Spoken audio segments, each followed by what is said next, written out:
भगवान श्री कृष्ण ने इंसान की बर्बादी के 3 ही कारण बताए थे। मनुष्य की बर्बादी के ये कारण आज भी की सटीक है। कहते हैं कि मनुष्य यदि अपनी बर्बादी के कारण को जान जाए तो वह अपने जीवन को सुखमय बना सकता है। गीता में भगवान श्री कृष्ण ने बर्बादी के इन 3 कारणों पर विशेष बल दिया है। भागवत गीता के बताए गए मनुष्य की बर्बादी के ये 3 कारण आज हर मनुष्य को जानना चाहिए। यह कोई मैं नहीं बता रहा बल्कि गीता में ऐसा वर्णन मिलता है। क्या आप जानते हैं कि मनुष्य की बर्बादी के 3 कारण कौन कौन से हैं? यदि नहीं तो आगे हम इसे एक कहानी के आधार पर जानते हैं। प्राचीन काल में एक शाही परिवार में एक लड़के का जन्म हुआ।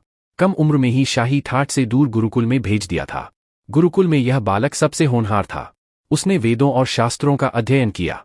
गुरुकुल में अभी उसकी शिक्षा समाप्त भी नहीं हुई थी कि उसके माता पिता और सभी भाई बहन प्राकृतिक आपदा में मारे गए। शिक्षा समाप्त करने के बाद इस बालक ने प्रण लिए कि उसका सारा जीवन लोगों की भलाई में ही बीतेगा। अब इस सन्यासी ने अपनी सारी महत्वाकांक्षा त्याग दी।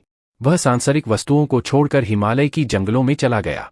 उसने लंबे समय तक तपस्या की। धीरे धीरे इस सन्यासी की चर्चा सभी जगह होने लगी।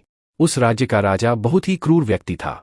राजा ने सन्यासी से भेंट करने की ठानी, जिसके बाद राजा उस सन्यासी से इतना प्रभावित हुआ कि उसने अच्छाई की राह पर चलने की ठान ली। राजा मन ही मन सोचने लगा कि अगर ये सन्यासी मुझे चंद मिनटों में ही इतना कुछ बादल सकता है तो यदि ये मेरे पास रहने लगे तो मेरी जिंदगी ही बादल जाएगी।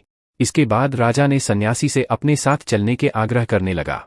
सन्यासी इसके लिए मान गए और राजा उन्हें साथ लेकर महल में चले गए। वहां राजा ने सन्यासी को शाही कमरे में भोजन करवाया।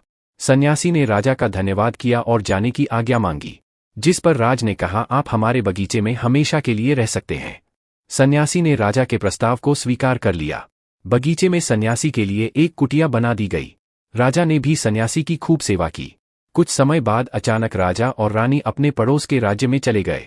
साथ ही एक सेवादार को सन्यासी की सेवा के लिए बोल गए, लेकिन सेवादार बीमार पड़ गया और अगले दिन से आया ही नहीं। ऐसे में सन्यासी को कोई भोजन देने वाला भी नहीं था। कुछ दिनों के बाद जब राजा वापस आए तो सन्यासी ने राजा को बहुत डांटा। राज ने सन्यासी से क्षमा मांगी और फिर सब कुछ ठीक हो गया। फिर कुछ दिन बाद राजा को राज्य से फिर कुछ दिनों के लिए बाहर जान पड़ा। इस बार राजा ने रानी को आदेश दिया कि जब तक वह आते नहीं तब तक राजा को किसी प्रकार की दिक्कत नहीं होनी चाहिए। जिसके बाद रानी हर रोज भोजन पकाकर सन्यासी को भेज देती। अगले दिन रानी नहाने के लिए गई और सन्यासी को भोजन देना भूल गई। जब भोजन नहीं आए तो सन्यासी सोच में पड़ गया कि और वह खुद महल में जाकर देखा। सन्यासी की नजर रानी पर पड़ी। उसने रानी के अद्भुत रूप को देखकर चकित हो गया। सन्यासी रानी की सुंदरता को भुला न सका और उसने खाना पीना छोड़कर अपनी कुटिया में पड़ा रहा। राजा जब वापस लौटे तो उसे सन्यासी के हाल का पता लगा। राजा ने जब सन्यासी से ये सब पूछा तो उसने कहा कि मैं रानी की अद्भुत सुंदरता का कायल हो गया हूँ। इस पर राजा ने सन्यासी से कहा कि आप मेरे महल में चलिए, मैं रानी आपको दे दूंगा। कुछ दिनों के बाद रानी ने उस सन्यासी से कहा कि आप क्या थे और क्या हो गए?